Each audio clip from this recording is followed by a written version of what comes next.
On Yakking football fans, how are you doing? It is Friday night, and that means it is time to yak some football. How's everybody doing out there? I got to say a big what up to Rob Machado for hooking us up with that theme song. We're going to be running it all season. He's going to be dropping some other stuff for us. Go check him out on ReverbNation.com. He's got some great slamming stuff out there. He's an amazing musician. Please go check him out. In the meantime, until you go check him out, if you want to check him out why we're yakking about football, I got to give it up to my amazing and perfect co-host, Mr. Roop. There it is. Find him on Twitter at Roop_there_it_is at yakking or at Mr. Football Today. Sorry, he loves to yak football. Roop, there it is, and Mr. Football Today is right down there in the banner. I'm going to stop yakking right now and let Roop come in. Roop, how the hell are you? Oh, you know what? Tomorrow it is Oklahoma football, so it's going to be really exciting for college. We got a lot of great things for you, and football is back, and fantasy is back. You have to be ready for this. It is coming soon. If you haven't drafted already, if you're drafting this weekend, be ready because you're running out of time, and it's time. We still have one more draft to go. So I've got two. I've got one. What do I got? I got Sunday and Monday and Tuesday. I think it's Monday and Tuesday. I was gonna have one tonight, and it just kind of fell apart. May come back together later. I don't know, but I mean, yeah, people are still drafting out there, and you're smart for waiting a little bit to do it. If you guys did already draft, if you guys have drafted me, and we have, and we're going to talk about a couple drafts that we've done already. But if you have already drafted, let us know how your draft turned out. And we'll talk about. I see all these posts all the time about how did I do, rank my draft, should I trade somebody, all that stuff. We're going to get into all of that this week. It's the last Friday before the season starts. We're going to start moving to Tuesdays after week one. We got a little bye week next week. Let everybody settle into their fantasy seasons. Including us, to be quite honest about it. You have as many teams as we have, which is too many. We need a little time to get stuff done. You guys probably are dealing with the same thing. So, so let's get into it. Before we get into it, actually, I would be remiss if I didn't. I know you have a glass in front of you. I'm going to pull out my glass as well, if we could. Today would have been Brian TC's 35th birthday, but he left us a little too soon. So he is immortalized forever young, will not turn 35 today, will always be younger than us. Once again, gets the last laugh. And that's in true Brian style. So, Brian, this show is for you, and we miss you, bud. Yes. All right. Thanks, everybody, for giving us a minute to do that. So, Roop, we've had the drafts, and I tell you, if you have somewhere else you want to start, let me know. Let me ask that first. Do you have somewhere that's something that's on your mind? Because I definitely have something that's on my mind, but I kind of overrun things. So I actually have one important note before all of our fans get ready for their season, because we are not going to be here next Friday to tell you what to do on Sunday. True. Here's a very big key that mostly the newbies. Okay, if you have players starting Thursday night or Monday night, put those players, for Thursday night, you need to put those players in your running back slot or your wide receiver slot. Don't have them in your flex spot, wide receiver, tight end, running back spot. Don't do that. Now for Monday, you need to have that player in your flex spot just in case something happens, someone gets injured. You need to do this all season long. Just rotate them 1, 2, 3 spots up, whatever it is. That is very important, because if they end up getting injured or COVID or something over the weekend and you're out a couple of Monday night players, just be very aware of what's going to happen with that. That is just one of my last things for us rookies out here. That is very important. Don't get caught with dropping one of your good players because you're stuck or taking a 0 for that day.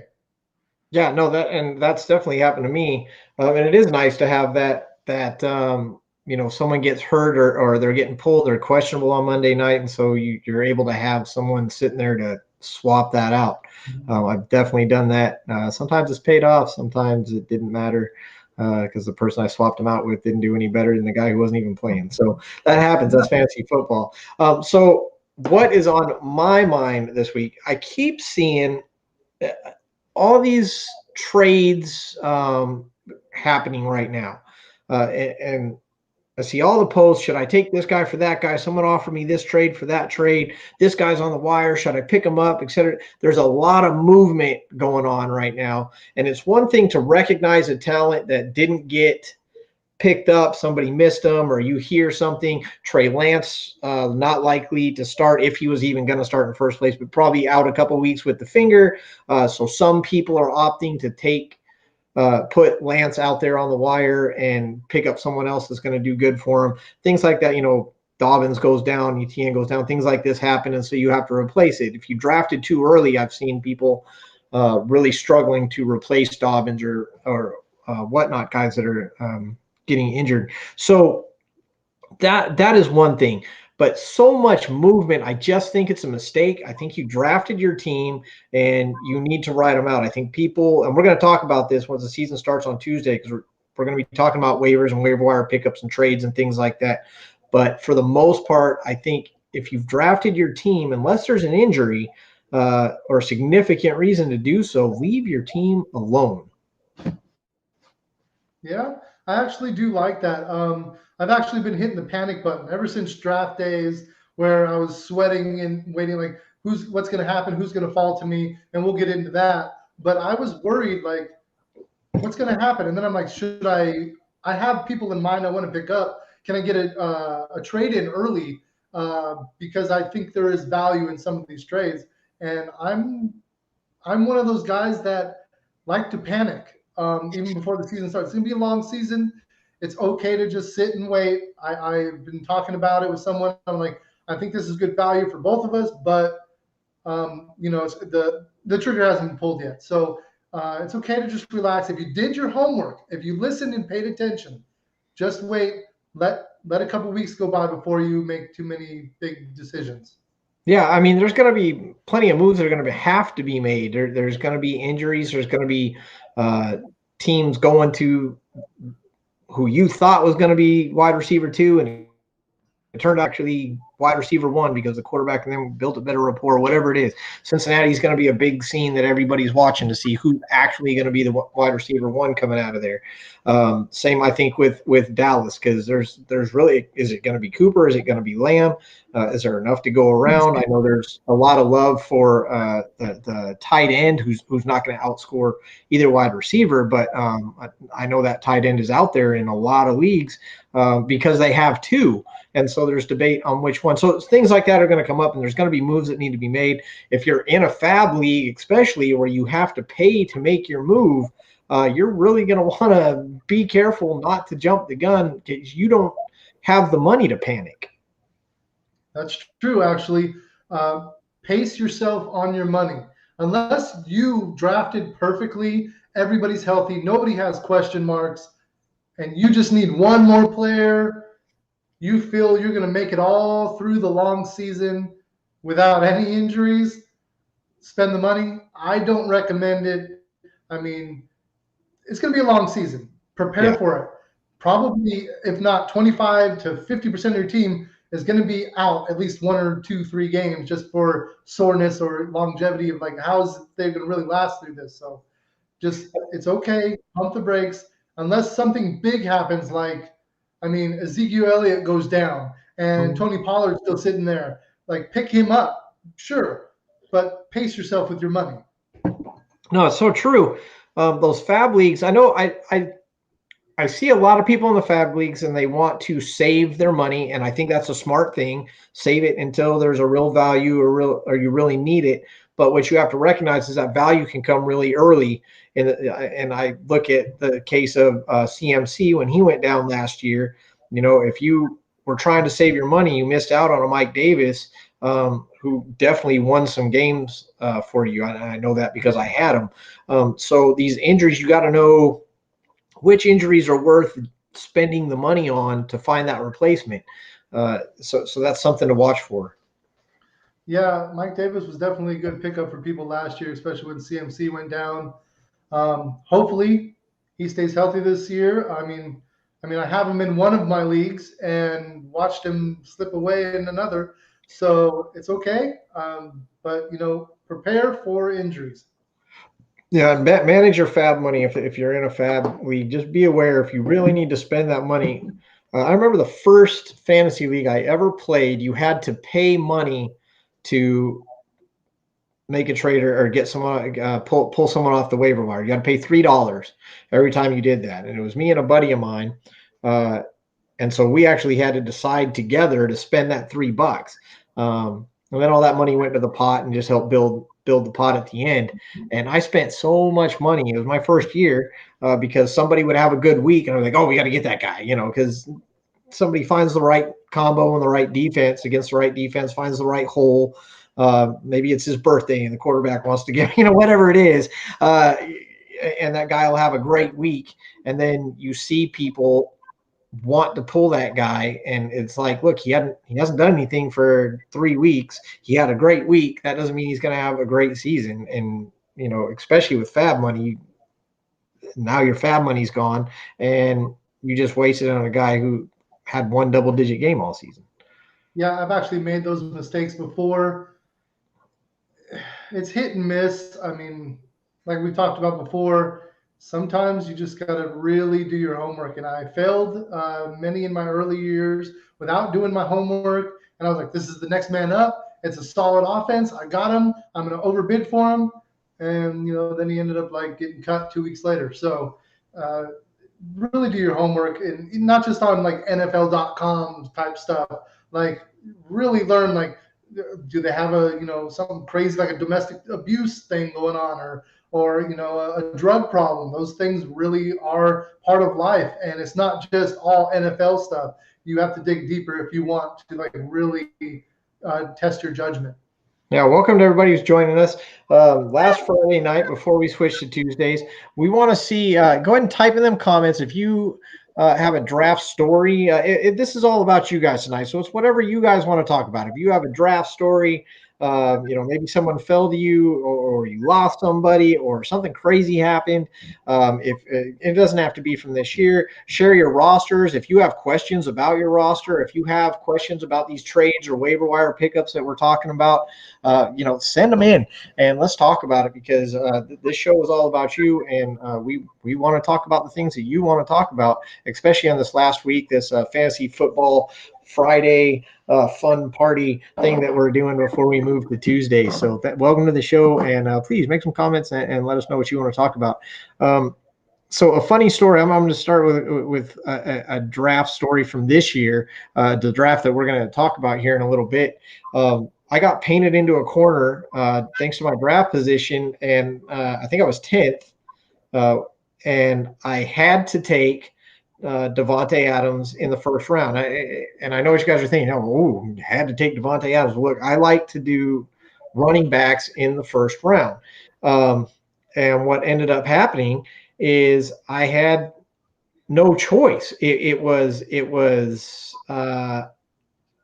either take Davante. I could take reach on a running back, or I could go ahead and go with the touchdowns, and that's what I had to do. And I didn't like it. So, yeah, so that was my thing. Is I got painted in a corner. I had to take Davante Adams, and I just really wasn't very happy about it. Yeah, you took Devonte Adams and avoided Ezekiel Elliott, Barkley, and Taylor, which I'm not. I think it was too early, but you had the right idea of taking Devonte Adams in that spot, just with what happened in front of you. Also, you're welcome. We'll talk about it later, but I did snipe Najee Harris early. I know I took him early. You did, and it was way early, but Way early. Here's the thing. The reason again, why I took him early is because I knew that by time, okay, and we'll talk about draft position too. But when I took him, it was early, and I agree 100%. But I knew by the time it got to you and then back to me, you would have taken him. So I was like, no, I'm gonna do it right now. I'm gonna go with my gut feeling, and I'm a Browns fan. I took a Steeler number one, so it is what it is. Yeah, now these are later on. This is in the fourth round. So this is after everything has happened. I did end up getting Eckler on the back around. You can see here I am right here, and here's our boy, Mr. Root. There it is. You can kind of see some of our things. I left out the first three rounds because we can tell you what they are. They're nothing that surprising. I went Adams, I went Eckler, and I don't even know who I took in the third round. It was Robinson. Yeah, there you go, Robinson. So these are not hard picks for me to make, other than the fact that I wanted to go running back in the first round. So you can see, anyway, kind of some of the guys that were going. You see Julio Jones right next to Chris Carson. What's interesting here is this guy right here was able to get DK Metcalf, Chris Carson, and Russell Wilson. So he's kind of got the Seahawks on lock, which is a good team to have on lock. And I'm not really quite sure how that fell in his lap, but he was able to pull it off.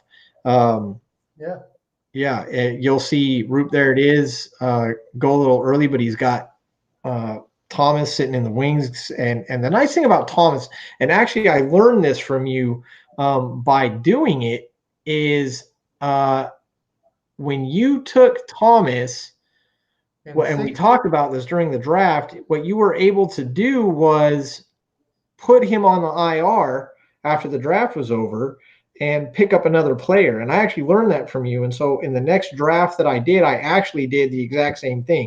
I waited a little longer to take him, but I took him. And once the draft was over, I put him on IR and I went and grabbed myself another running back.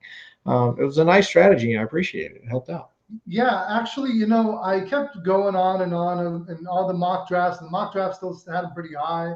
And when he kept falling, and he ended up to be what? The sixth round, seventh pick. And I was like, okay, I'll take him. I mean, I'll do it, and I'll just put him on, the IR, PUP list, whatever, COVID list, whatever you guys have. And then I put him on there, and I was like, yes, that'll work. And even then, I could have picked up a defense or tight end, something, wide receiver, something late that I knew that I kind of liked. And I did my homework, and I was like, you know what? I think Thomas is going to be good after week 7, 8, and he's going to help me in my playoffs. And I knew there was depth in wide receiver that I still liked in the later rounds. So I was like, you know what? I'll go running back heavy, kind of, which didn't really work out because Darren Waller fell to me in the second round. And I'm like, he's not going to make it to me in the third round. So I took him. So chaos happened. All hell broke loose. I didn't know what to do. And I panicked and I said, this guy, this guy, this guy. So I am happy with my draft, but the being fluid in the situation was really difficult, and I did okay, I believe. Yeah, no, I mean, like you said, you took that risk on Harris, and I hope you guys can see this because I'm sharing the screen. But what? Say again? I can't see it. You can't see it? No, I can see the one that I have on my other computer, but okay. Well, what I was going to say is you got Harris in the first round and took Waller in the second, and then you went running back, wide receiver, which is a very good plan as far as I'm concerned. As long as you're pulling people down, this is the one you were talking about. You got Mike Davis in. So yeah, I mean, the season hasn't started, so we're all on even ground. And I see a lot of people, oh, your draft sucked and stuff like. Well, you don't know. You never know how people's stuff's going to turn out. I see Barry here. Barry hasn't even had a draft yet. That's actually not a bad thing, Barry, because you avoided the injuries. You're not dealing with replacing Etienne or Dobbins or anything on your roster, replacing Cam, who got cut on your roster. I'm not sure where you're at, where tornadoes are dropping all around you. I don't know if you're in Oklahoma, Tennessee, or whatever, but I imagine it's something like that. And what's that? Probably northeastern area. There's because of the hurricane that came through. Could be, yeah. That's a good point. It's a good point. Let us know where you're from, Barry, if you don't mind. And Barry, let us know who you're kind of eyeing up. Welcome again, Southeast PA. Okay, not a lot of tornadoes going on out there in most cases, but these damn hurricanes. And I mean that for the college football team too. So, and we're going to get into college. Stick around if you guys want to talk some college with us later on the show. We're definitely going to talk some college now that the college season has officially begun. But welcome again to those who are here. We're talking drafts. We're talking players. We're talking. We're going to definitely be talking about predictions. Who's going to the show? Your top players, your top performers. Who you think's is going to ball out this year? We want to talk about all of it. So just let us know. Shoot it in the comments. We'll see it, and we'll definitely talk about it. Let us know about your draft. How you did on your draft. That's what we're talking about now. Is drafts. I give myself a solid B on mine. I would have liked to done better. How do you think you did there, Rube? Yeah, I think you went B because you didn't just because of your draft position. You were what 10th, and Yeah. you wanted to go running back, and I understand it. When I go, my favorite draft positions are 1 through 3 or 10 through 12. And as you guys are watching, I'm sorry, Rube, as you guys are watching, let us know what you like to do. Do you like to take your running backs early, or you know running back option? What do you guys like to do? I'm sorry, go ahead. Yeah, wide receiver heavy. A lot of people do zero running back. I like to go more value, but so I like to do 1 through 3, 10 through 12, and 4 through 9. I don't like. And where did I land? Smack dab in the middle of 4 through 9. Right in the middle. You were not happy when the draft order, and it's funny because you're the commission. You have to run the actual randomization of the draft. But yeah. Yeah, I clicked on randomized draft order, saw where I landed, and I immediately started complaining. I was like, no, not here. You did. You did. I did, yes. And the funny thing is that was 6 and 7 was the most mock drafts I've ever done because I knew, the ends I could figure out. You can't reach at those spots because there's gonna be so many players before you, so your value. But in the middle, it's like you kind of have to reach a little bit more. And yeah, I was not really happy about it, and I just. But you did well. I mean, like I said, you did well. Again, what did you grade yourself? I would go B plus A minus because I got Nice. Like most people are a little harder on themselves, and you just go. I like the confidence. I got a lot of players that I wanted. Some of the players fell to me. Some I reached a little further than I wanted. Sure. And I knew what was going to happen. Like there was a guy who was stuck on auto draft, and he went running back, wide receiver, running back, wide receiver, wide receiver, wide receiver, wide receiver. And I knew that Matt Stafford was going off the board next. And I was like, you did call that too. Yeah, I did call it in our live thing. And I said, you know what? He's going to go, and I'm sorry, I can't do it. And sure enough, he got a tight end and then the quarterback. And I was like, well, I'll have to just adjust fire from there. And I did. But drafts will go crazy, and it was so a wild. Crazy. Mahomes flying off the board in the second round, first round, and stuff like crazy. Like, man, 2-quarterback league, maybe. Barry's got a question that I see a lot. It's always pick 3, and it's always either Kamara or Henry or Kamara and Zeke. And if you're talking PPR, it's Kamara all day, every day, and I'll tell you why. Henry's not a huge pass catcher. He's going to get you yards and stuff like that. So you're going to automatically put him after. When you talk about Zeke, Zeke is a pass catcher, but you're not sure how Dak's going to go. So if you want to take a chance, by all means, take Zeke. It could pay off for you. Zeke could definitely come back just like to old form. He's got Dak back, and maybe everything falls into place, and Zeke goes crazy. But if you want to go probably the safest bet on the board, and probably even safer than CMC for that matter, because you don't know if he's going to get injured again. I think Kamara is maybe the safest pick, especially at 3, because you're right. CMC and Cook are probably going to go. I can tell you right now, if I was in the second position, I would have took Kamara however you say it, because Thomas is out. So that's going to put an uptick. And I know people are going to stack the box. No, I mean, you can't stack the box against Kamara. And we've had this conversation. I did play they're just going to stack the box card, but it's not realistic. He can get outside too fast. You can dump and deke. He can just swing around in front of the line. He can buff through a hole and then drop a pass. I mean, he can do anything that needs to be done out there. So Kamara is definitely the pick to take there at that 3rd spot, in my opinion. Yeah, I agree. I mean, normally it's McCaffrey, Cook. But then it's like Kamara and Derrick Henry. Who do I take? Let's put it this way: give yourself a couple extra wins, especially in the beginning of the season. The offense is going to run through him at least for the first 6 weeks, and that's Yeah. if Michael Thomas gets healthy by that time. Yeah. So he is the number one guy. You want your bell cow back. That's like, if anything else, in round one, get your bell cow back. You don't want someone who's splitting carries. It's just better to have the bell cow, and there's very few of them. So take Kamara. I would do that over him for sure. Now, you bring up another point there, Perry. You talk about pick 7. You're thinking Aaron Jones, you're thinking Adams, but this is the thing with pick 7. And it goes right back to what you just said before we started talking about Kamara.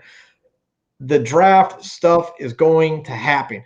Technically, at pick 10, I never even thought Adams was going to be there. I was already thinking about Zeke and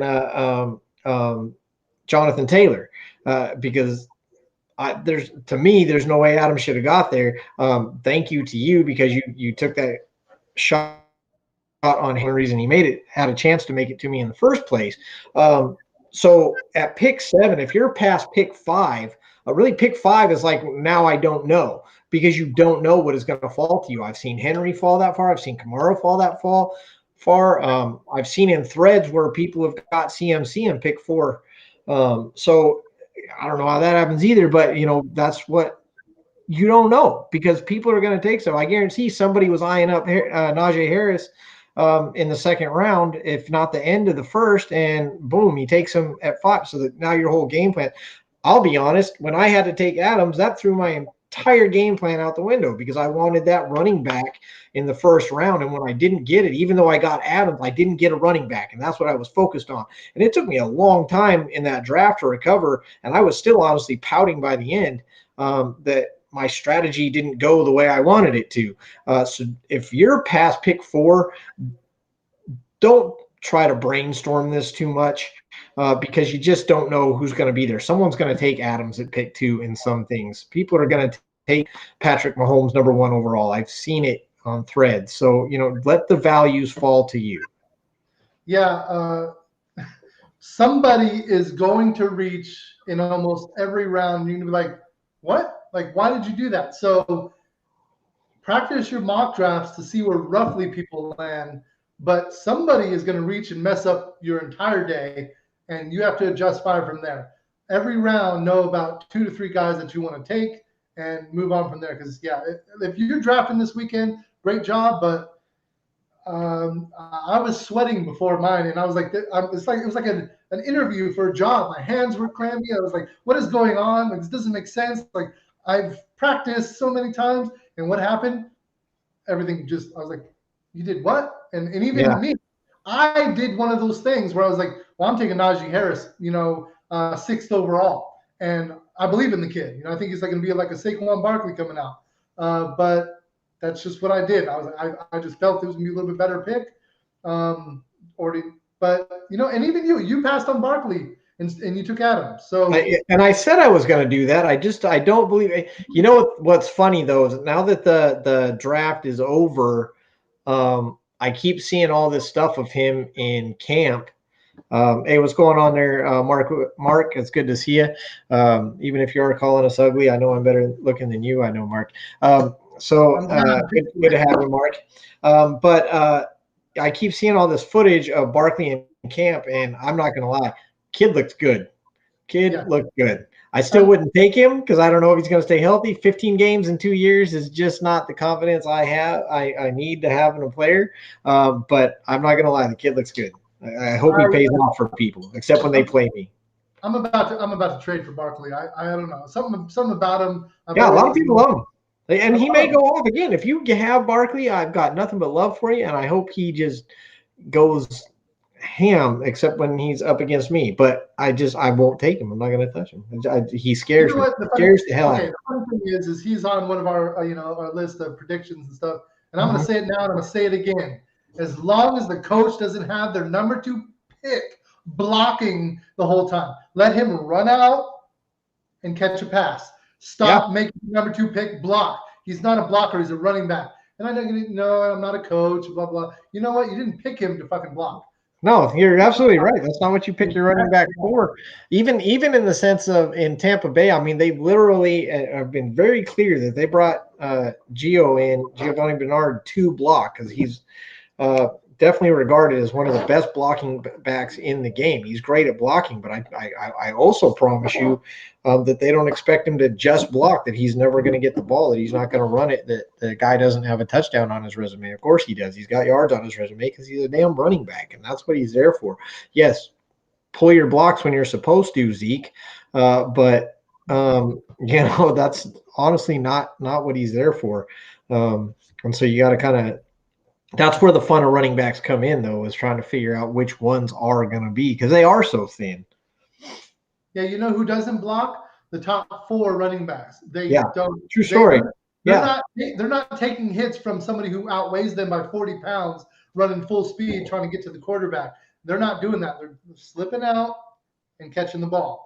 That's absolutely true. Yeah, you don't see CMC block too much. You don't see. I think Cook will throw a block, but Henry's not throwing a block. No, that dude's gonna lay down and make you jump over it. But so we got a question from Mark. How do you think Fields is going to do?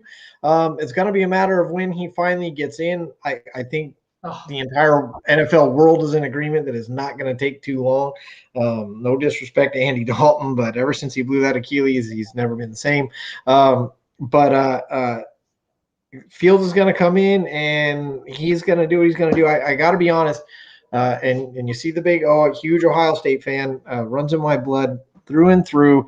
Loved me some Justin Fields, but I have said, and you can ask anyone that knows me, I have said that I didn't think Fields was going to pan out in the NFL. No Ohio State quarterback really ever has. If you can name me, if you guys are watching and you can name me a successful Ohio State quarterback in the NFL, let me know because it's news to me. And so I just really didn't think that Fields was going to do it. That said, he does fit the tools that you're looking for. He can throw the ball. He can definitely get a deep ball. He's as accurate as you need to be, and he's got wheels. So he very much kind of the Lamar Jackson prototype that a lot of NFL teams are looking for nowadays. I'm going to actually disagree with you. I think Fields is going to be great. The problem is the coach is stuck on I'm going to get fired next year because they kept Andy Dalton as a starter. Fields is going to get you just a better outcome. I'm not saying he's going to win, but I think he's like the whole season and make the playoffs and go to the Super Bowl. It's not that. I'm just saying like he has that extra step that Dalton doesn't. And if he doesn't have those rookie jitters, I mean, if he was starting, he would be in line for top 3 of my, rookies, offensive rookie of the year. But, he's not, and the coach is making a mistake. Let Andy Dalton play a couple weeks and then bring in the rookie and, hope that they don't fire you at the end of the year. Yeah, and it's funny because I have to admit I'm willing to eat a little crow on this one because and Barry just asked us which rookie quarterback are you highest on, and we've had this conversation before. We talked about offensive rookie of the year, and I said that I think Lawrence is probably going to take it just because people want to give it to him, and I think as long as he performs the way people think he's going to, that they're going to hand it to him. Just right. Because they kind of need to at this point. They've painted themselves in a corner. That said, I think if a quarterback was going to outperform Lawrence, and I think it's absolutely possible, I actually think it's Fields. I think Fields has the team. I think he's got the talent. I mean, Robinson and Mooney, those guys are handmade for Fields' style of playing. They're big, they're tall, they're fast, they can get downfield. And if Fields puts it up in the air, they will get the jump ball 9.5 times out of 10, and that's definitely Fields' style of play. Yeah, I think Fields is really far out there. I think you're right. Only because Lawrence is starting is why he has the upper hand on Fields. And as Mark says, thoughts on Jones. Well, he apparently beat him out in preseason. I think he's a great pick, even probably one of the best rookie quarterbacks. But the thing We're talking is about Mac Jones up in New England. Mac Jones. I mean, but you got a lot of other quarterbacks that have been playing with their number ones all preseason long, and we all knew they were going to be the starter. And now Mac Jones has just beat out somebody. Doesn't mean he's going to be better. I think he's going to be great.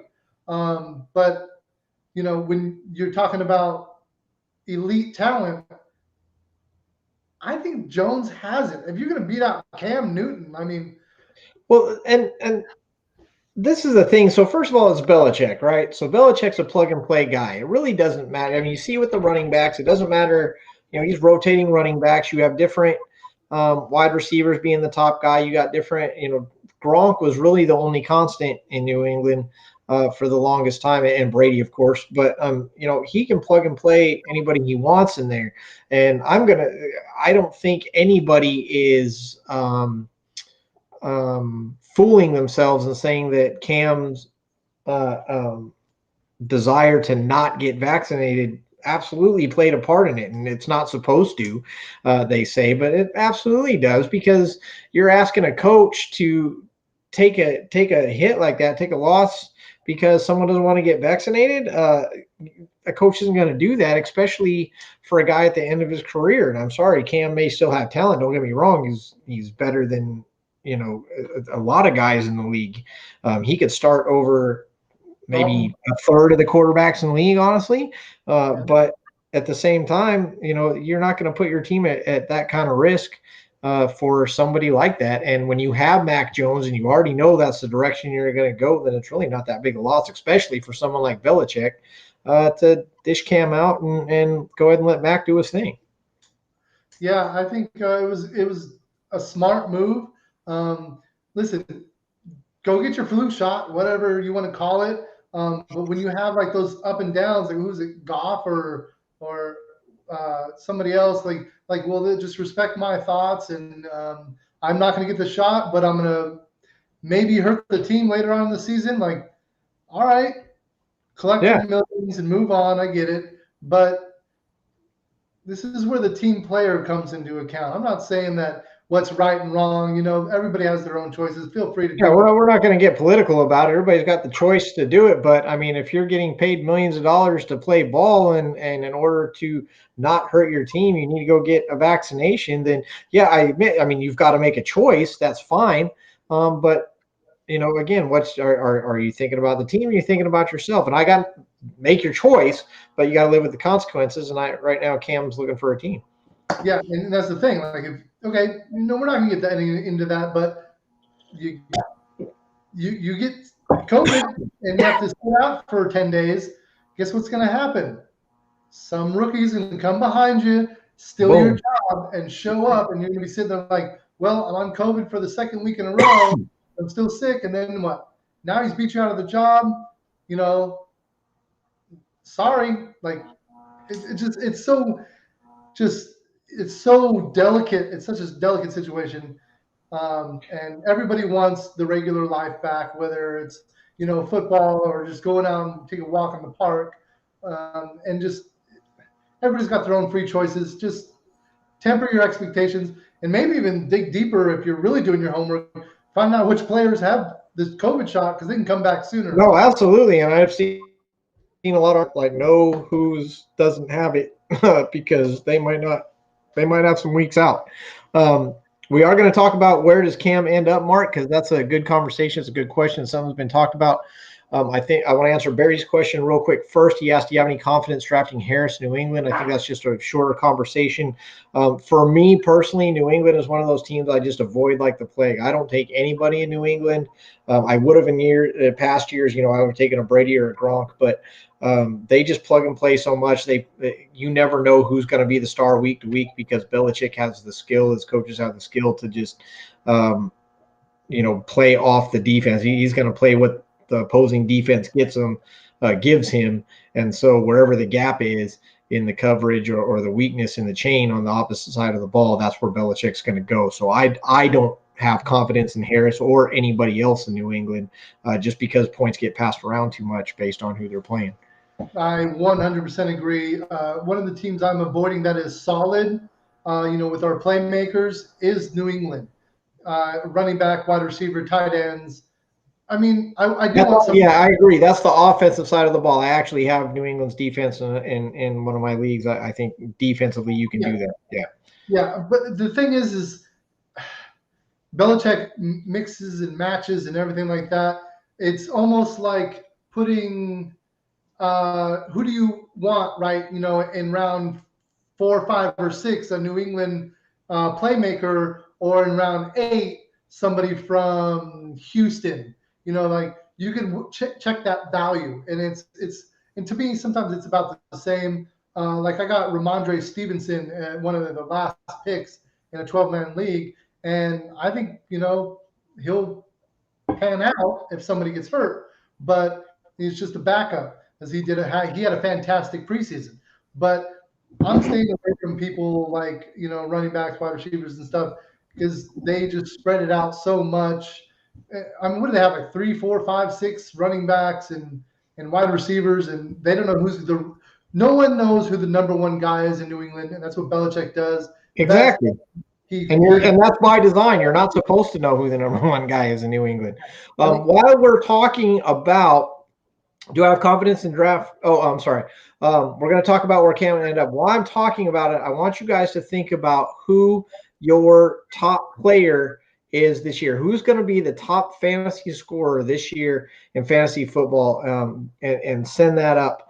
While we're talking about where Cam might end up in response to Mark's question, there's so many places, in my opinion, where you could go. Washington was on my list because Rivera's there. Rivera spoke up quite quickly and said, no, I'm not interested in Cam. We're going in a different direction, and that's fine. I see a lot of teams doing that. I thought Indy was a good place to go, but now Wentz is on track to be there for week 1, so I don't think that'll happen. I could see him going to Philly. He's kind of the same style as Jalen Hurts. Jalen Hurts probably does what Jalen Hurts does better, obviously. Let's see, what else did we talk about? Places that needed a quality backup, and really that's the big thing is Cam's going to go somewhere as a backup. Wherever he lands, he's not going to land anywhere with any chance of being the starter unless their starter gets hurt. But with that said, I mean, Jacksonville, maybe they just got rid of Minshew. Maybe they want, but they did that on purpose. So I don't think they're really looking for anybody. Houston, I think, is probably the best choice for Cam. I think it's the best choice for Houston, and it allows Watson to sit on the bench and collect $10 million. But, they want so much money for Watson anyway that they're never going to get rid of him for what they're asking. So they're just going to pay that $10 million. And I really don't think they care about paying that $10 million because unless they happen to get what they're asking for, which I don't think they will. But anyway, I think the best spot likely to go, man, you never know in the NFL. I mean, you could end up in friggin' Seattle for all I know. But best spot to go, I think, is Houston, in my opinion. It's funny that you say that. You went through all these teams, and nothing against Fitzmagic.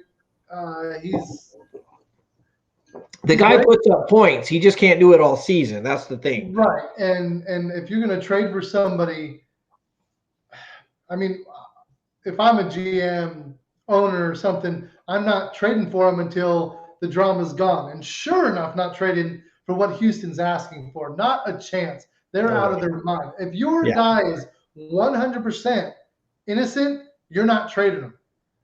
And you'll put him out there. It's fine. Yeah. But I mean, that besides, we don't get into politics. We get into drama in the show. It's all about the fun. I think Washington football team is a great spot to go. But I think you were right. I think Houston Texans should move along and just. Cam's a great pickup for them. And honestly, I can see Dallas taking them too because they don't care about drama. And if that goes down, then they've got a Cam Newton sitting there who can at least move the ball around and get the ball downfield. So where does Cam end up? Who knows? Where should he end up? I think Houston would be the best spot. I don't know if Houston feels that way or not. So he may not fall in line with their game plan. I'm surprised, Mark, that you haven't chimed in, honestly, because we're talking about Fitzmagic and can he get it done. Mark's a big Washington football team fan, tried and true. And so I would love to know your thoughts, Mark, on having to deal with Fitzmagic back there. Are you a believer in Washington in Fitzmagic? Let us know. So Barry has chimed in and said that Zeke is his front runner for being the top fantasy performer of the year. I can see the potential. I think it's possible. It's definitely possible if Prescott's back on point. I mean, look, the Dallas offense is so stacked. You've got Lamb, you've got Cooper, you've got Gallup, you've got two tight ends, but one that's probably really going to win the job. If Dak is healthy, and then you've got Zach doing what he does. Yes, the O-line is the liability there. They're not what they used to be, but still, I mean, geez Louise, what a freaking offense. So if Dak's healthy, it's definitely possible Zeke could be your boy. Or Barry also threw in possibly Eckler as the dark horse, which I can also see. Again, he's got to stay healthy, and the Chargers have to come out playing the way they played. I think Zeke has a higher shot at it than Eckler. Personally, they've got tape on Herbert now, so I don't think he's going to ball out as much as last year. I actually think between Zeke and Eckler, and the season Zeke had last year, and Eckler is about to sign jerseys if you drafted him and mentioned him on social media and all this stuff, and he'll get he'll sign the jersey for you and send it to you. He's talking about he's going to be the best. Did he really say that? Because I need to let him know that I signed it. Yeah, so if you have Eckler, he's going to sign his jersey if you pick him and put him on Instagram or something. I'm saying Eckler is going to outperform Zeke this year, and I actually believe him. If they use him correctly, like he's supposed to, Eckler's going to beat out Zeke this year. Stamp it, put it on, and then we'll come back week 17 and see if I'm out. Who's your top guy? Yeah. Who's your top guy this year? Who are you going with? Running back? Period. Who's your top fantasy performer? You can go by position if you want. It's your show too. Do what you want to do. I'm gonna go actually with my pick. Who? I think Najee Harris is top fantasy performer for the whole year in the whole league. He's going to be number one. He's going to outdo CMC. He's going to outdo Cook. He's going to outdo Kamara. He's going to outdo Eckler. He's going to outdo Zeke. He's going to be the number one guy in the whole league. I think. Okay. How's that sound now that I say it out loud? Here's the thing. I'm going to start with CMC. Sam Darnold has something to prove, and he's going to steal some things from him. Dalvin Cook, they spread it around enough where Dalvin Cook is solid, but he's not number one. Derrick Henry, for sure, he's going to ball out. I'm actually, on Twitter, I said Derrick Henry is going to, because they said, besides CMC, who's going to be your number one pick? And I said, Derrick Henry. And I got so much feedback from him. Everybody was talking trash. And I was like, yeah, bring it. But then I was like, I understand it because he's not a huge receiving back. Kamara was up there. They were like going dark horse. You want a dark horse? I'm saying Najee Harris. He is the bell cow. And, I mean, Roethlisberger's not going to throw 400,000 times a year. He's going to just dump it off and get a few more. I think Najee Harris has a soft matchup besides a couple of games of some really good defenses. But other than that, I think he has a chance to be there. I think he'll still be top 5 at the end of the season. I mean, I can definitely see him getting in the top 5 running backs. I definitely think they're going to use him. They're going to play him.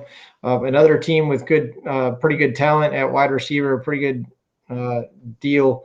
I'm a Pittsburgh Steelers fan. I just don't get that warm and fuzzy about it together. I think I see us for a wild card. Honestly, I don't see us winning the division. I can do that as a fan. I can speak unbiasedly. I've always been able to. But I think my top fantasy performer, and you led to him, I think Green Bay Packers are just going to come out the gate. I think they're going to just throw points up all year. I think Aaron Rodgers has something to prove. I think Cobb's going to have a great season because Rodgers brought him back forward and calling him out in camp. So if you can't get Adams. Can't get Jones. Get Cobb. He's a great sleeper. You can probably pick him up a little later. He's moving up and up and up draft boards, especially more Rodgers keeps talking about him. But I actually think it's going to be Aaron Rodgers. I think Aaron Rodgers is going to go full MVP again, and I think he is just going to. I think he's going to break some records. I think he's going to show. He's going to do one or two things. He's well, okay. Realistically, he's going to do one of three things. All right, he's going to perform really high. He's going to be top 10 quarterback. He's going to do great, and that's what he'll do. But I think he could flop. He could be trying too hard, chasing it, chasing away in quicksand, and just bomb the whole season. But I think he's going to ball out. He is my pick for top fantasy performer of the year. I wish I had picked him up. I knew he was going a little bit later, but again, anything can happen in fantasy drafting. He went three picks sooner than I thought he was going to go, and so I didn't get him. You did not pick up a quarterback till round 12. Well, I told you that I was going to pick up that I wanted to pick up a quarterback late. I told you I might just wait to the last pick, and I really contemplated it. And I don't mind saying it, but Winston was there. I'm not a big Winston fan. I'm going to start off with that. I'm not a huge Winston fan. However, the guy had 19 interceptions in 2019 and still finished as the third top fantasy back. If you can have 19 interceptions and still come in as number 3, hey, man, and you've got Thomas coming back mid-season. You still got some decent receiving options. You've got Kamara to catch the ball for you and bail you out. I don't think he's going to be the number 3 back by any means, but in the 12th round, I had to take him because the potential was just too much. But that said, I really wanted a Prescott or a Rodgers. Prescott kind of went where I thought he was going to. I actually could have taken Prescott. I kind of overlooked him. I didn't want to take a quarterback that fast in the 5th round. I think he went. But I could have had Prescott, and I wouldn't have felt bad about it. And I just waited one round too long for Rodgers. He was definitely going to be my next pick, and he got taken before he could get back to me. But I really think Rodgers is going to ball out. I think if you got Rodgers, you're in a real good spot. Yeah, we actually talked about waiting for a quarterback, and we both did. We were the last 2 teams in our 12-team league to take a quarterback. And I ended up with Hurts, and then the next round you ended up with Winston. And then, there wasn't much left after that, so we had to kind of get our backups. But what do you think about your top fantasy player prediction bust? Who's going to be the big bust? That is even more fun to think about than who's going to be the top guy, right? Because, look, CMC, if he gets hurt again, oh my God, Barkley, if he gets hurt again, God forbid, a lot of people are putting a lot of stock in Zeke. Eckler could end up being a bust.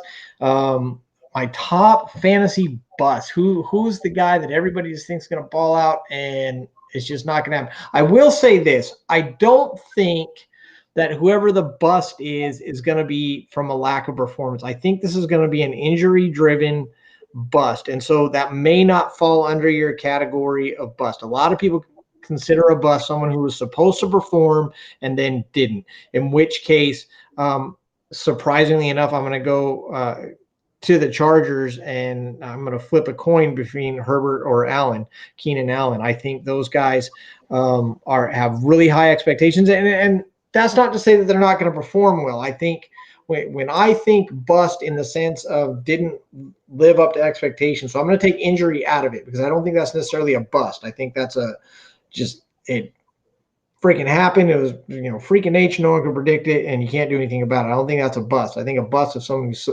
supposed to perform and isn't going to the expectation, to the level that people thought they were going to. So I'm not saying necessarily that Herbert's not going to have that Herbert is going to have a bad year. Honestly, I'd put him on my team as my QB2. But a lot of people think he's going to be a QB1. I'm not one of those people. I don't think he's going to finish in the top 10. So to me, that's a bust because he is expected to finish in the top 10, if not the top 5. People are drafting him as their QB1. They're drafting him early to perform high, and I don't think he's going to. It's the second year. People talk about the sophomore slump, but sophomore slump really means that now we have tape on you. Defenses can game plan for you. We've started to pick up your tells and your tendencies and your coach's tendencies, and we can start to game plan for you a little better, which it's hard to do against a rookie in the first place, but especially someone who comes in mid-season and just gets thrown in there. If they've got any kind of talent, it's very easy for those guys to sneak up on defenses and perform well. And I think that's what Herbert did. I'm not trying to take away from his talent. I think he's a top 15 quarterback, but he's not going to live up to expectations. In my opinion, he's my bust. That's interesting. I'm going to go out and pull a Lamar halftime right now, but okay. Barry throws out Jonathan Taylor. I think that's another great pick, but I don't think. I think Jonathan Taylor could definitely be a bust, but I think it's because he's got Zach Wentz back there at quarterback. Go ahead. Who's your bust, Root?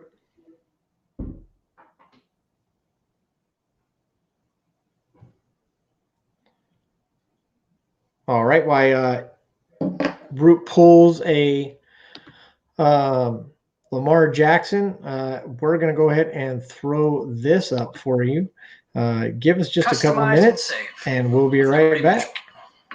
Ball. Thanks for watching Yards After the Catch, and we'll be right back with you guys. Stream it live on Fox with YouTube TV.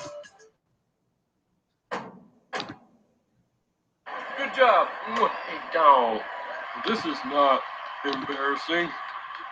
My blood is clotting. Clotting. Never ever evict your parents, okay?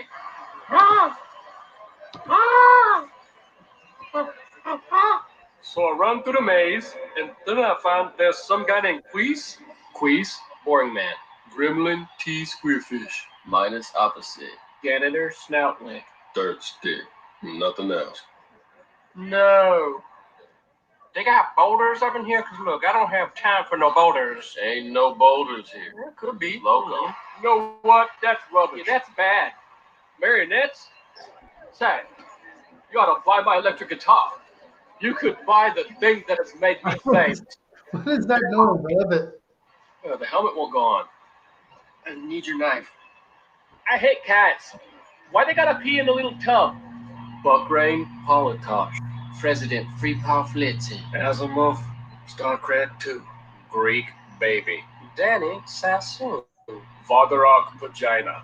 So do you want to go out later? Psychic dough, baby. I could Murph on that dough, baby. Put some clothes on that Merc. Gotta put some clothes on that murky top. Generate your own light.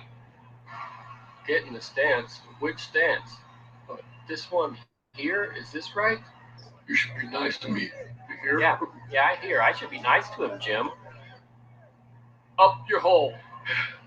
Hey, I meant to tell you. I saw you sniff your shoe. Your face is a face I've been avoiding for 7 years. If I have to look back at it, I'll break down for show. A little lip reading there for you. I actually always like those ones, so I figured I'd throw it up. But welcome back. I hope you had I hope everything came out all right. So before I want to talk about Jonathan Taylor. Yeah. Okay. He is going early second round, maybe even first round if somebody reaches. And to be honest, with Nyheim Hines coming back, I think Jonathan Taylor's going too high. I'm not a big fan of him. I think you can wait on him. I think Eckler, Mixon is a better pick there, or even a wide receiver. I love Jonathan Taylor. I picked him up in my last year. He did some great things for me. But I think people are living in that past, living in remember those stats you said in our show 1 and 2 of running backs that who's going to repeat and stuff like that. Mm-hmm. I think I heard just today, Nyheim Hines they want to get him more touches. That takes Jonathan Taylor from here, and they just drop him down. I think Jonathan Taylor could be a problem in fantasy this year. I would get rid of him if you have him. I could be wrong. I mean, that's fantasy, Yeah. but what the coach is saying is it's a stack. Yeah, exactly. Mac is back, so I'm he's too high for a split backfield. So who is your bust? I mean, My bust actually is Gus Edwards. He is yeah. he is well, okay. He is number 2 running back on the team because Lamar is number 1. Mhm. And Is he? who So let me play devil's advocate. I like to pay. Obviously, I got excited when you said it, but let me play the other side of it. Let me play devil's advocate. Is okay. there a lot of expectation for Gus Edwards? He wasn't the number one guy, like you said. J.K. was, and like you, even more accurate. Lamar Jackson really is the top running back there. I think he's number 2 to J.K. when J.K. was in, but he's definitely number 2 now. What does he have a high enough expectation to be a bust in your opinion, or He's a bust because he's going soon in drafts. He Mhm. is technically number 2 on the team because Lamar's the number 1. Even if you want to push that aside and say Gus is the number 1 running back, sure. But we still got people like Todd Gurley, Le'Veon Bell sitting out there without a team. And if those guys come in, Gus is now technically number 2 or 3 on the team, however you want to word it. Yeah, and So they're not going to bring in Gurley or Bill because they just brought somebody in. They brought him up from the practice squad, and that person they brought up to be QB, or I mean RB3. Gus's job is not in jeopardy whatsoever. But I hear what you're saying. Just because J.K. is gone and Gus is RB1 now, you see a lot of people. I mean, he's going like I've seen him go like round 3. I mean, round 3, or even I've heard of him going in round 2. I haven't seen it, but that just seems ridiculous for a Baltimore running back to go that soon. Even J.K. wasn't going that high. yeah, he went in the 5th round in our 12 team on an auto draft pick. So he was the Yeah, and that number was right after it happened. That was like probably within 24 to 48 hours after J.K. went down. Yeah, and so I mean, there was other picks better than that. I mean, I would have taken Robinson before him, and that just doesn't make sense to me. Like, take the number 1 guy that's going to get the number 1 touches when Lamar is not going to steal, a 3rd and 1 from the 2-yard line. So, yeah, there you go, work it. So I don't know. I think Gus Edwards is a bust this year. Nothing against the man personally. I just think in the situation he's in, I want him to prove me wrong. Prove me wrong, Gus, please. And I'll be picking you up next year. Now that you won the starting job, but I don't see it happening. So use this for fuel for your fire, the chip on your shoulder, whatever you say. Bring it. I'm just saying it's not going to happen. Yeah, and that's the thing, like, and I want to bring that up. Like, we're not wishing ill will on anybody. I mean, we hope people prove us wrong. We're not hoping that Gus Edwards has a bad season or anything like that. We're just giving predictions here. So please don't think we're hating because we're just not the hating types. But All love, baby. we try to tell it like we see it. I actually heard a guy today talking about the Gus Edwards situation, the Baltimore thing, and before J.K. got there, even before Gus got there. Gus, of course, going undrafted out of college, and he's finally, he's made a name for himself, and he's put in the work and done that. And talking about how Gus came in, and the guy, this is on a professional Sirius XM fantasy show, and guys talking about how Gus came in and replace some bum who was playing running back, didn't even know who, and I just felt that was a little disrespectful. Who was playing? I mean, that guy earned a spot in the NFL on the team. He's not some bum running back. He's good enough to play in the NFL. But anyway, I just bring that to reiterate the point that, again, we're not haters. We're not wishing any ill will on Gus, but I do hear what you're saying. People are expecting a bit more out of him than he's probably going to be able to deliver. Not just from the skill set, but from the whole the team aspect, what the team's going to ask him to do. They're not going to ask him to do the same things as J.K. They're not going to, and they have other options with Andrews and Lamar, and I mean they don't have to. They would have leaned heavy on J.K. when they had him, but they're not going to lean so heavy on Gus because they don't need to. Right. Yeah. I think it's just he went a little sooner than I expected. If Gus was in there in the 10th round, solid value. But 5th round, just where the team is, that's not how they play. They're not, McCaffrey, Cook, Kamara, Henry. He's not getting that workload, and until he does, and you're not going to get it with the quarter. When you think of the quarterbacks that McCaffrey, Cook, Henry have, or Kamara, they are not running quarterbacks. So when you have Lamar, Winston maybe Winston's used to run. We don't know. I don't know if he'll run so much. yeah, I feel like he learned a thing from Breeze. I agree. Yeah, no, I agree. But anyway, so Gus, we love you. Just you're going a little higher than you should, but prove me wrong, please. Yeah. Knock it out of the park and kill it. Same thing I say about Barkley. Same thing I say about Barkley. I hope he just freaking destroys. I hope he goes RB1, and I'm wrong. That's great. I just don't see it happening. So we got about 23 and a half minutes left in the show. And we definitely want to talk some college football. So before we talk about who we think is going to be in the big game this year, I don't know if I'm allowed to say the Super Bowl. Oh, I said it. I'm going to get sued. So before we say who we think is going to be in the Super Bowl this year, are there any other predictions that you want to get out there and get off your back, other than the ones that we've already made earlier this year? I actually want to go into bold predictions. Oh, we're in a rapid like fire. bold. I'm a bold guy. Bold. Trey Sermon and Sony Michel, San Francisco and the Rams, will lead their team in running back fantasy points. What? I can get on board. I can get on board with the Trey Sermon for obvious reasons. No, first of all, he was here first. So. I can see the Trey Sermon pick, because I honestly, and a lot of people are saying it, and I don't like to be a bandwagon guy, but a lot of people are saying Mostert's going to get hurt, and it's going to, even if it's just for a week or two. And again, not wishing ill will on anybody, but if Mostert sprains an ankle and can't play for 1 week, or gets COVID and opens the door for Sermon to get in, it's very possible that he gets replaced by Sermon. I think Sermon's got the skill set. I don't have as much faith. I have the Rams duo there with Henderson and Michel. A lot of people thinking that Michel didn't really get brought in for a reason. I disagree with that. I think Michel did get brought in for a reason, because Henderson may not. I really think they're a little worried if Henderson's going to do what he's supposed to do. So here's Michel to help out. Yeah, I agree. And you'll probably be getting a trade from me for Sony Michel here, because you're going to need him because Henderson's down, because he's still a little hurt. Just saying. That's why I say it's a bold prediction, because if Henderson still isn't healthy, he's going to be out there. I do have bold prediction bust, but kind of talked about is Andy Dalton. I mean, Drew Lock is going higher than him. I don't think that's so much. I don't think that's that bold. Now you came at me with the Sermon and the show, and now you're backing down with the Dalton. I'm hammering down.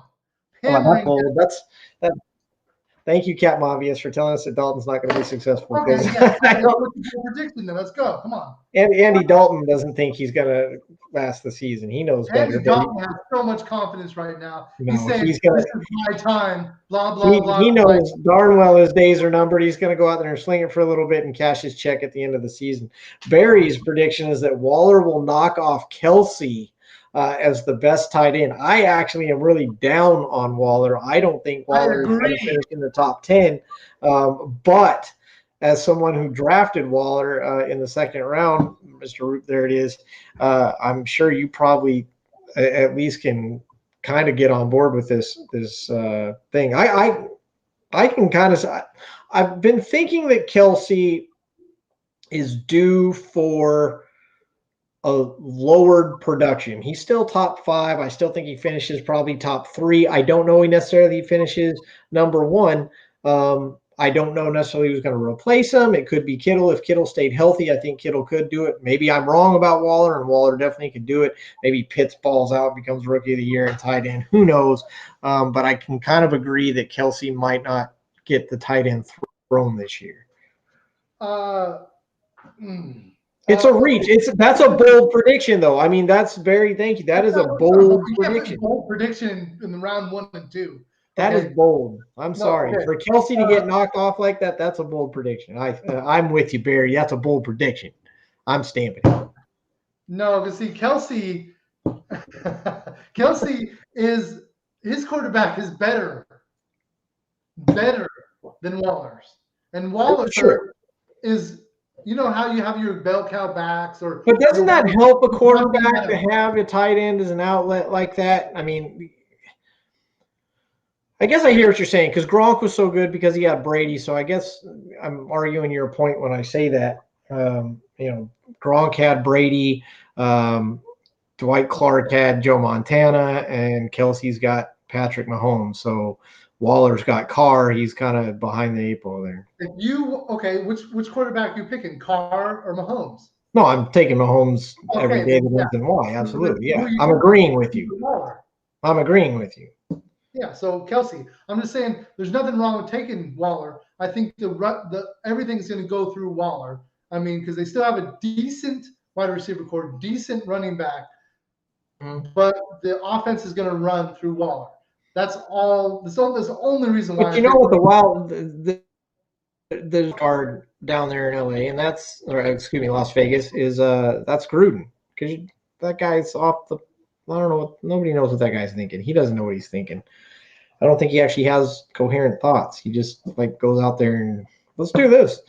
But it works. I have one more bold prediction for you. Okay. And it's somebody who's not really paying any attention to anybody. A New York Jet. Corey Davis is the wide receiver 38 off the board. He's going to be at least top 15, top 20 wide receiver, and nobody's paying attention to him. I don't think he's going to break that 15 because he plays for the Jets. But I hear what you're saying. I think he's going to do better than people. He's one of your sleepers, right? Yeah. I've listened to some other guys on Fantasy Radio. They bet cheeseburgers. That's what they do. But yeah, I love a cheeseburger. Okay, so I'm going to go in the same arena for one of my bold predictions, and that is Mr. Mooney up there in Chicago. I'm saying that Daryl Mooney is going to actually outrank Jefferson this year. I love Mooney. I think the fact that when Fields gets in, when you see this, you can see this every season when it happens because the backup quarterbacks, they don't work out with wide receiver one. They work out with wide receiver two on down. And when you see that backup quarterback come in, you see those wide receiver three, wide receiver fours vault up. And they all of a sudden start balling because they've already built the chemistry with the quarterback. They got the timing down. They got the chemistry down. They don't have the chemistry down with wide receiver one because they never work out with them. So when you see these guys come in, I see, and that could be someone else besides Mooney, but I think when Fields comes in, I think because I put Mooney and Jefferson on the same level. They're both tall. They're both fast. I think they both have very similar skill set. They just couldn't get Mooney the ball last year due to quarterback issues. And I think when Fields steps in, I think Mooney actually outperforms Jefferson. I'm putting that out there. So stamp that with my name on it and see what happens. I also am going to go. Oh man, there's a couple out there that I wanted. Okay. So here's one, maybe not so bold, but maybe not as obvious as Andy Dalton's going to suck. Yeah.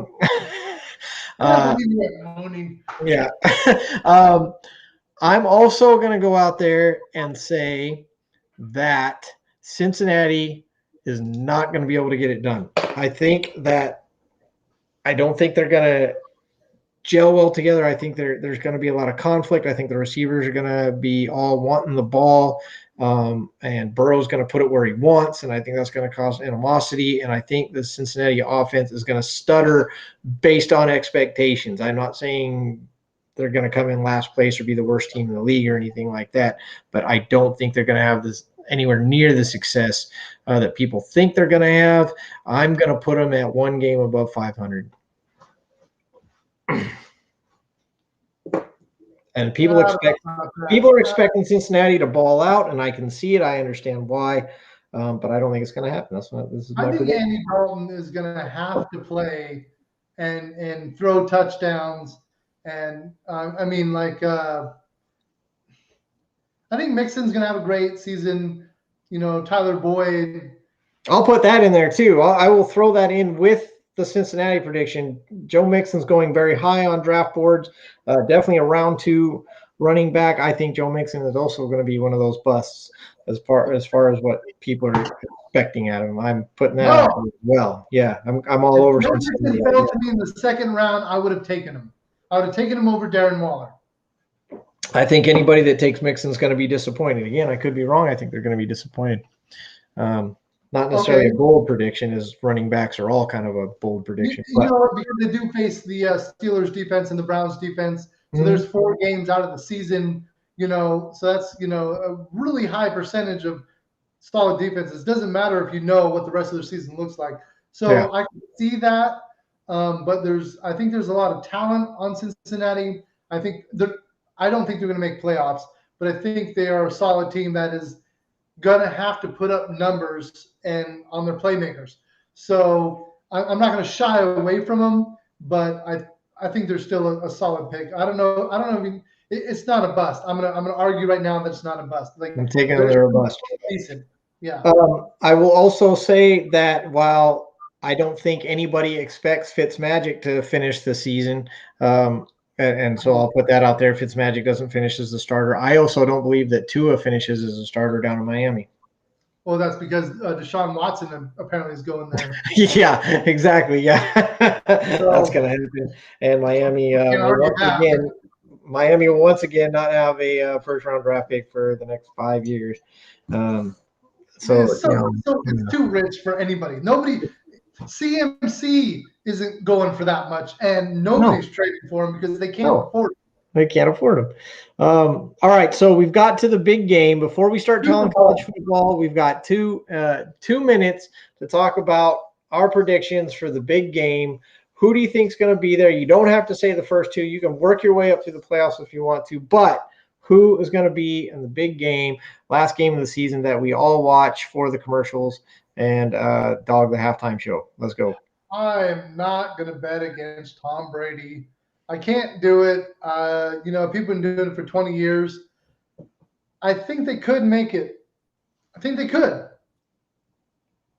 But who's going to play against them? Sadly, I want to lean towards Kansas City. And I know that's boring and dull.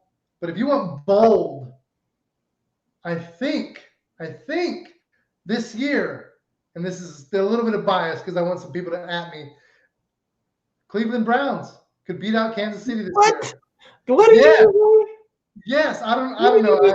You said the Cleveland Browns are going to the Super Bowl. I've had 1 glass of wine and maybe a shot tonight, and maybe that's it. I don't know, but I feel like when Kansas City, it's gone completely off the road. No, I wanted a serious pick, Rube. They didn't adjust. They didn't fix their offensive line enough. They're a solid team. But the most complete team that upgraded was the Browns. And I think there are some other picks. Okay, so I had my top 3 was Packers, Bucks, Rams. Okay. Chiefs, Browns, and Bills. I think that's our top 6. I should be writing this down. Hold on. Let me do this again. I'm just going to write down your top 3. I'm not even going to write down the craziness that you just said about the Browns. Packers, Bucks, and Rams. Your top 3 is Green Bay, LA Rams, and the Bucks. The Bucks, okay.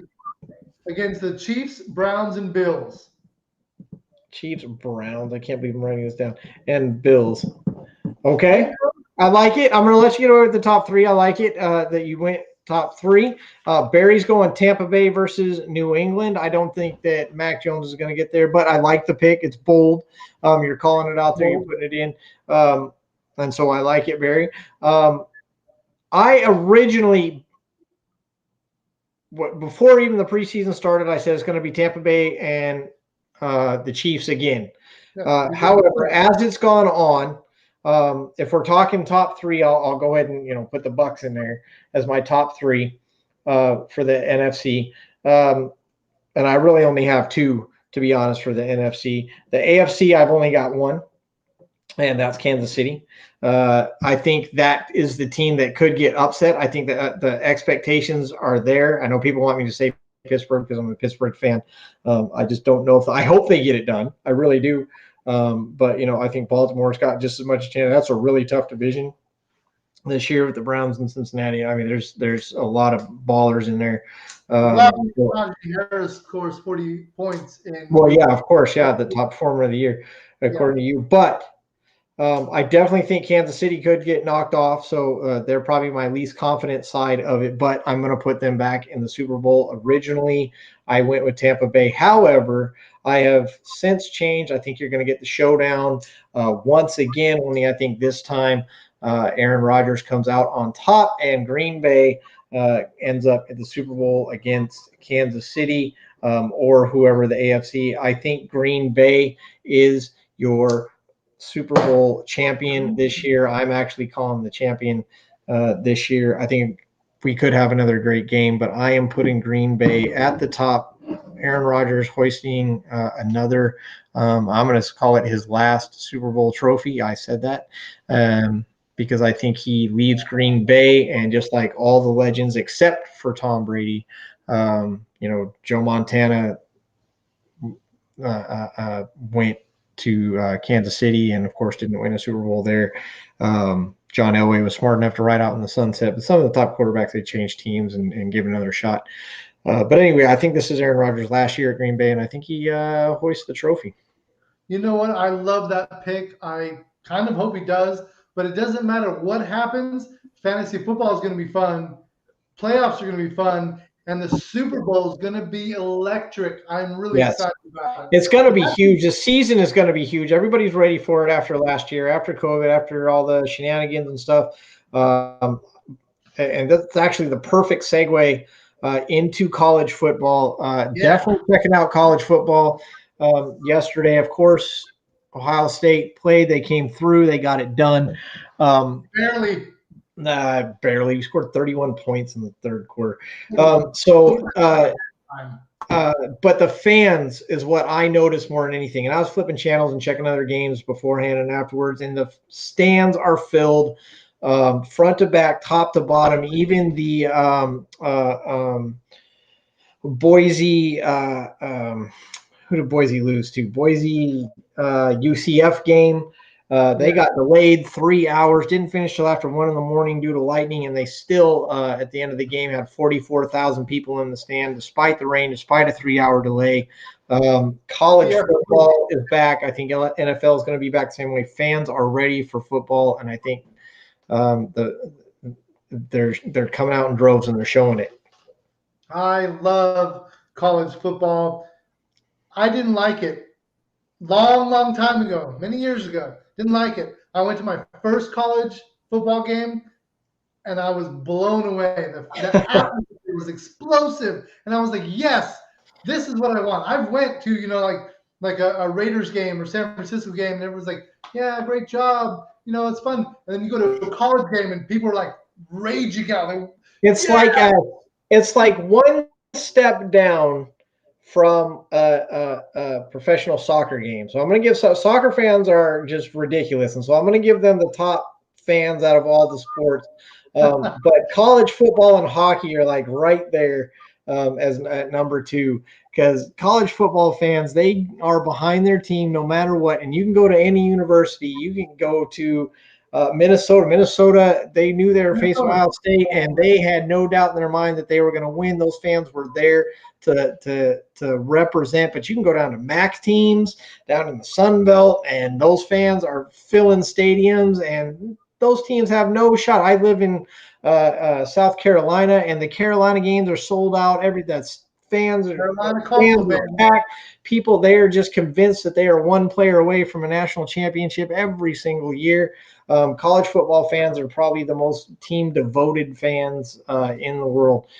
Barry says Nebraska sells out every game. They lost one this weekend, but the fans still came out, and that's what college football fans do. So who are you looking at in college besides the Alabamas and the Clemsons? And I'm going to talk about Ohio State, but I love college football. I love the atmosphere, and like it ranks up there with like your best concerts ever, those are college football games. The loudness, the screaming, the excitement.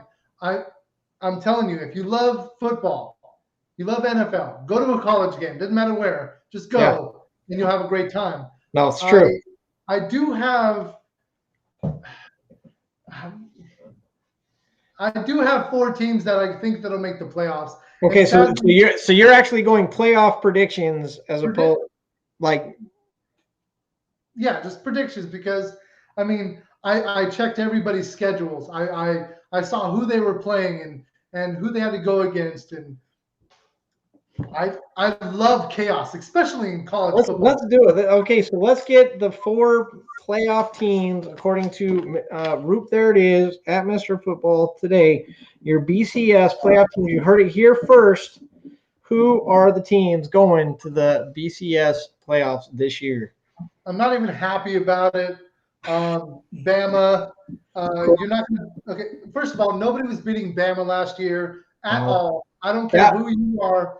I don't care that it was a COVID year. You could have put that team in any year, and I feel they would have come out. That Bama's team last year was super elite, and they were something special. And that's after beating my Buckeyes. They were amazing. You could have put Bama against Tampa Bay, and you'd have been 2 minutes left in the fourth quarter. You'd be like, "What's going to happen?" Tom Brady would have been like, "What the?" For sure. Exactly. Like they were, Bama won last year. We got it. So anybody who lives that high life championship last year, you just have to put them in until they prove you wrong. It's exactly. They've been there every single solitary year since the 4-game playoff has been there. They haven't always won it, but they've been there every single year. Only team that's done that. Sadly, Oklahoma was left out last year because we failed and we started 1-2, and our season was over after that. And I knew it just by judging how everything works in the playoffs. So I knew it was over, but they should have picked the best teams. But I'm going to say Oklahoma. So Bama, Oklahoma, Clemson until they prove me wrong. And even though the Ohio State ended up being just Ohio State last night because they should have beat. It's horrible. You should have looked. Minnesota, really? Who's number 3? Who's number 3? I'm gonna dog my own team enough. I don't need your help. All right, go ahead. Okay. I'm sorry. Last night I was like, all I said was, it doesn't matter the score. Ohio State's gonna win. And then I just started watching over and over, and I'm like, I know they got some young players and stuff like that, but I started to get worried. And I'm still going to pick Ohio State because I still think they can be that elite team, because when I look into those players' eyes, they had heart and focus, and there wasn't much panic that I could see. They never gave up on their quarterback, that's for sure. They didn't give up. They said, you know what, we're going to do this. They said, get in there and execute. Do your job. So I'm going to stick with Ohio State as number 4. And this is not in any particular order. Sure. Bama, Oklahoma, Clemson, Ohio State. Those 4 I still think could be in the top 4. And this is why we need to talk about this later in the seasons, is why we need to go to 12 teams to make it more fun, to like Coastal Carolina teams like, well, we are undefeated. Why are we not in? So stuff like that. But I think those are the top 4 for this year. And hopefully there's no upsets, but I love chaos. So if everybody in the playoffs has 1 loss, it gives room for those next 8 to 12 teams that have been solid. Which is true. I love it. Who's number 4? We got it: Bama, Oklahoma, Clemson, and Ohio State. Clemson. Okay, I missed Clemson. I'm sorry. I'm going to agree with Bama. I'm going to agree with Clemson. I can see Oklahoma. Oklahoma had a really good team last year. I agree. They definitely could have been there. I'm glad that we were the ones that were there. I think we proved that we deserve to be there by making it to the championship game. Again, Alabama wasn't going to be beat. So I'm not going to argue too much with your Oklahoma. I'm not going to give the top 4 because I haven't put as much work in as you have on the college season. But I'm not going to argue with Oklahoma either. I'm actually going to argue a little bit against Ohio State because again, I don't consider myself a biased person. I can do that. Real quick, Barry asked, does Georgia finally get it done? Look, as long as they have to play back here, I don't think so, because even if we get a 2 SEC top 4, which is justified and has been justified in years past, could have happened last year, to be perfectly honest. Georgia's still going to have to play Alabama, and Saban's just not going to lose to Alabama, or Saban's not going to lose to Georgia. It's just not going to happen, in my opinion. That's why you play the game. It might happen. Could Georgia get it done? Yeah, they could. Do they? Not in my opinion. Not as long as they got to play Bama. That was the quarterback. Yeah. Ohio State, I'm a little worried about, because, again, until last night, their quarterback had not thrown pass. I think you're going to have to deal with that rookie stuff. I agree with you. The team rallied around him. I was worried as a fan, man, are we going to be able to pull this off? And then we started finding the holes and getting the patterns, running those same crossing routes, which were just left wide open. We found the weakness in Minnesota's defense and exploited it. And that's what Ryan Day has been able to do. So I think Ohio State could definitely be there. I think it's just going to be more of a struggle than it has been in the years past. It's not going to be such a gimme that it has been in the years past. We're definitely going to have to work for it. So I would love to be there. I hope we'll be there. Obviously, as a fan, yes, we're going to be there. But, if we lose a game or two, I won't be surprised either. Obviously, I think Bama's going to be there and Clemson's going to be there. Obviously, I can see Oklahoma going. I'm excited to see who that fourth team, who 3 and 4 honestly are going to be, because Oklahoma could be in the running, but they could drop a game. Ohio State could be in the running, but we could drop a game. I don't see Clemson and Bama dropping a game. And that's the thing. I can see Oklahoma having an upset again. I can see Ohio State having an upset. I don't see Alabama or Clemson having an upset. So that's what I mean by I'm excited to see. And that's what's exciting about college football. That's my argument against the 12 team opening it up, because if we open it up past the top 4, we lose a lot of the conversation. So every year it's a big conversation. Who's going to be number 4? Who deserves to be in the top 4? Who's going to be 3 and 4? Because it's usually Alabama, Clemson, and who else? And we have a lot of conversation. We have a lot of talk. If we open it up to 8 or 12 teams, well, then we know who's going to be there. We don't know who's going to finish. The conversation switches to, can this team – can number 8 beat number 1? Can number 12 beat number 3? Because 1 and 2 probably get a bye week. And that conversation comes up. But you already know there's no surprise in who's going to be there anymore. It's going to be much more obvious if we open it up. That said, I like what you said about being fun, in the sense that maybe 12 does beat number 3. Maybe that number 10 team makes it to the championship game. And that could be fun. So from the fun aspect of it, yeah, I would support it. And I do support it. I do support expanding the playoff, but I can argue against it by saying it takes a lot of the controversy, a lot of the conversation every year. Once they announce the Final Four, we talk all the way up into the championship game about who got screwed, and those conversations go away once you open it up and make it a wider field for everyone to go in. Yeah, when you go to March Madness, it's a month of playoffs for basketball teams, and in football, it's more contact, it's more injuries and stuff like that. The only reason why I say expand the playoffs is because it's so much bias against your top teams in the top 4, and I get it, who could be it. But the thing is, you have this thing called the Power 5, which is the 5 leagues. But one of them are left out every single year, and I disagree with that. It's the Pac-12, and they're left out every year because they don't have the talent. They just don't have the talent to be there. They don't have it. And I'll say this, the SEC is, again, the strongest conference by far in college football, and that's as a Big Ten guy. There was a year there where I thought the Big Ten could compete. I always think we could compete, but I'm saying in the conversation of what's the strongest conference. But I'm telling you, there's never an argument out of the Power 5 who the weakest conference is, and it's the Pac-12. It's the Pac-12 every year. But like you said, that's where the fun comes in. Could a Pac-12 team come in and upset an Alabama or upsetting Ohio State or a Clemson or something. Could it happen? Absolutely. Happens every year in college football. That's the fun about college football. You get an unranked team beating ranked teams. That's what you look up every time you pull out your phone on Saturday. You're looking to see which ranked team is behind, which ranked team is going to lose. So could it happen? Yeah, I'm not going to disagree with your argument on that about letting the Pac-12 have a shot to upset somebody, but it would be an upset. The thing is you have a playoff and you leave out an elite league. We have what, a whole bunch of teams in the NFL making the playoffs. Three times as much as college, but college has hundreds of more schools. I'm not saying they're all elite. I'm not saying they all belong there. I'm saying give them a chance. Give someone like Coastal Carolina, who had an awesome season last year, and could they have won against Alabama right off the bat? Probably not. They just would have got tired by the second quarter. Like, these guys are big, they're fast, they have the players. It's fine. I'm just saying, make the Cinderella story.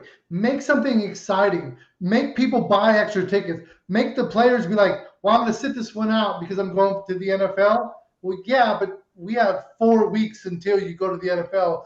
The whole team isn't going to sit out. You need to get to that spot. I'm just saying, get those players to play. Save yourself for the NFL if you want, and then make that money. Yeah, exactly. Yeah, very much of the money in there. I'm just saying, it's boring if it's the same 4 teams. I love Oklahoma, and if we're there every year and we lose the first round, fine. We choke, blah, blah, blah. We've heard it all before. But what if we had a first round bye, and then we played somebody, and then played somebody else, and then now we're at the bottom 4, and Alabama got upset, Clemson got upset, Ohio State are in, and now we're playing, Cincinnati and Iowa. Wouldn't it be interesting if Alabama and Clemson weren't there anymore? Maybe during the course of the year we can talk about why do we even rank past the 8th team if only 4 are going to make it, because the top 25, what does it mean to be in the top 25 if you're not in the top 4, really? We're overtime, and I love being overtime, and it's really not a big deal. We can do it. It's our show. We'll be overtime if we want to. Bring it in. Yeah, absolutely. But hey, we want to thank everybody for joining us so far for this preseason. This is our last Friday show. We are moving to Tuesday nights after week 1. So just before week 2 kicks off on Tuesday, you'll see the ads. We'll be promoting it and throwing all the flyers out and all that kind of stuff. But after week 1, we're going to watch week 1 right along with the rest of you guys. And then right after that, we're going to hit you up on Tuesday night. We're going to give you guys some insight on all the waiver wire pickups you've been thinking about doing, all the trades you've been thinking about making, and hopefully after week 1, it's not too many, barring injuries. But we will be here with you guys every Tuesday. Thanks for joining us so far here at Yards After the Catch. We've loved having you guys. Hit Roop, there it is, up at Twitter. Send us your stuff to Yakking Football. You guys know where to find us. We're on YouTube. We're on Facebook. Just hit us up because we like talking to you guys, right? So ask questions. Tell us something. Tell us what you should do in your last minute draft. We will.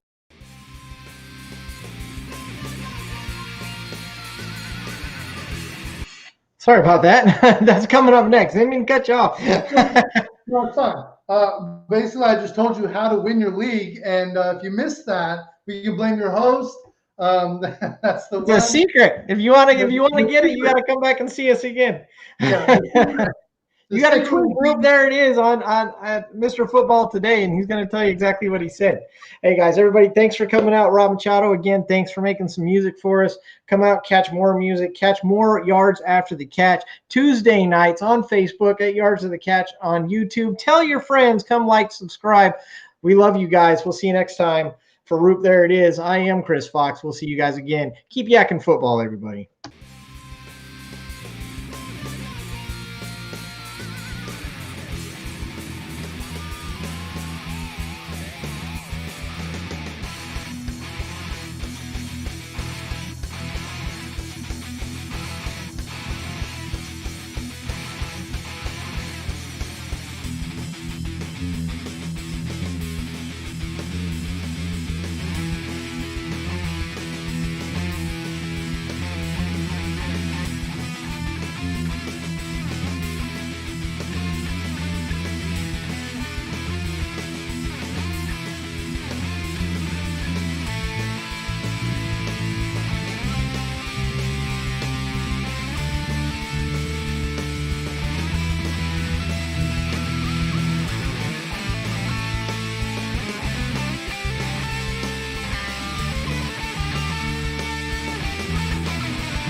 Barry and Aurora, if you're still around, Barry and Aurora, we love you guys.